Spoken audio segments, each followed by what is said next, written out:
This is the YUKA 1500 Robot Lawn Mower from Emotion, and I want to use this video to share my honest experience after spending a few weeks with it. When I first unboxed it, the design caught my eye right away. It has this futuristic, almost race car look, sleek lines, a crisp white color, and rugged wheels that make it feel solid and ready to handle whatever my yard throws at it. At about 34 pounds, it's not too heavy, and the plastic casing feels durable but light enough to move around if you ever need to shift it by hand. From my experience, it definitely stands out compared to the old basic robotic mowers. Setting up the YUKA 1500 was pretty straightforward, but not perfect.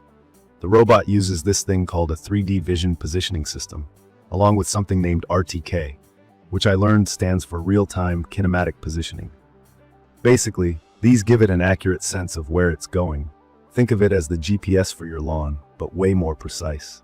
I was a little bit nervous at first because I'd read online that some people had issues with the signal dropping or the mower losing connection, especially with the RTK antenna. In my yard, which has a mix of sun, shade, some hills, and a lot of obstacles, I had to experiment a bit to find a good spot for the antenna. It took a couple of tries to get it right, so just a heads up, you may need some patience during the setup. Once I got it going though, it started mapping my whole yard just by driving itself around. What I really appreciate is that you don't need a perimeter wire with this mower. That was a huge selling point for me. I was really not in the mood to dig up my lawn just to bury wires everywhere. Instead, the YUKA 1500 uses the mapping system to recognize and remember where it's supposed to go. Through the Emotion app, which is where most of the controls happen, you can set up as many as 10 different mowing zones. For me, this meant I could divide the front, back, sides, and even a little space behind the fence into separate zones and schedule them however I want.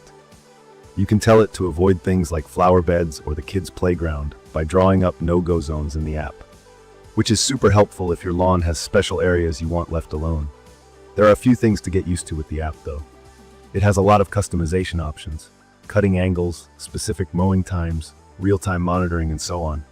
But honestly, the app feels a bit buggy at times and not as smooth as I'd like. Sometimes a setting doesn't save the first time, or the connection can drop if my Wi-Fi flickers. It gets the job done after a few tries, but I'd say don't expect absolute perfection.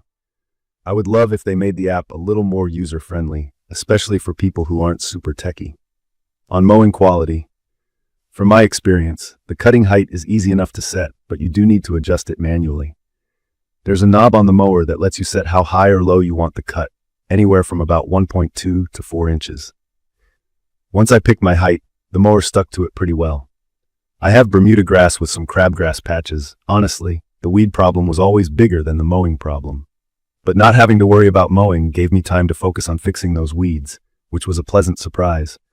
The mower works in patterns, which you can customize using the app. Right now, I have mine doing a checkerboard pattern. What's really cool is that the stripes look surprisingly professional, and after just a few runs, my lawn looks smoother than it ever did with my old push mower.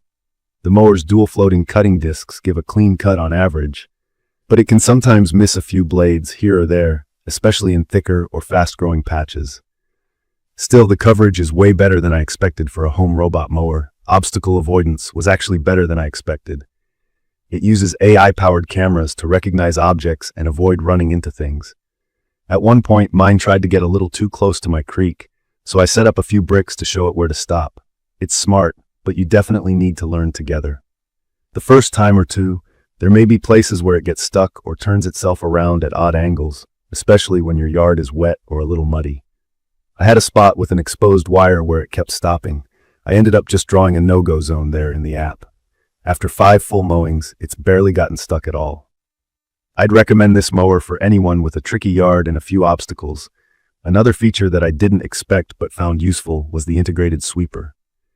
If you opt for the sweeper attachment, the mower can pick up leaves and little sticks as it moves, then automatically empties them at a spot you choose.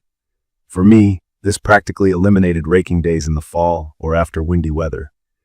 Battery life for the mower is solid. Each time it charges, it can tackle about 500 square meters of grass, which covers my main yard. When the battery gets low, it heads back to recharge automatically. The noise level is also a big plus. It's noticeably quieter than a regular mower. I didn't feel like I was bothering my neighbors, even if I let it run at dawn or on a lazy Sunday afternoon. I did have some doubts at the start, especially when I read about the connection issues or the need for careful mapping. It's true, there is a learning curve. You may spend a few hours up front figuring out the best antenna position, mapping your zones, and adjusting the height. There's also a bit of trial and error in telling the robot where to go and where to avoid. But after the initial setup, it really does become hands-off. I can check progress from the app anywhere, and usually, I just watch it do its thing.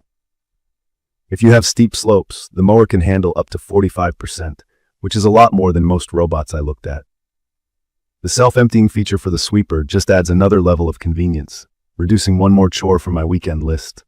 I'd recommend the YUKA 1500 for people who want something low maintenance and who like having their yards looking tidy with almost zero weekly effort. It's perfect for anyone who wants to stop wasting time mowing and concentrate on other improvements or just enjoy their lawn. The only real downsides are the slightly clunky app and the need to get the antenna and mapping right at the beginning. Also, if you have really complex shaded areas, the RTK positioning can struggle a little, so keep that in mind when planning your mowing schedule. Manual blade height is not a big deal for me, but if you're hoping to do everything from your phone, that's not possible just yet. In conclusion, the YUKA 1500 Robot Lawn Mower changed how I take care of my lawn. It's efficient, easy to integrate into daily life, and actually kind of fun to use once you get it dialed in. If you don't mind some initial setup and small adjustments as you learn what your yard needs, it'll quickly become something you rely on every week. Please check the comments section for detailed information about the YUKA 1500 Robot Lawn Mower. Thank you for watching.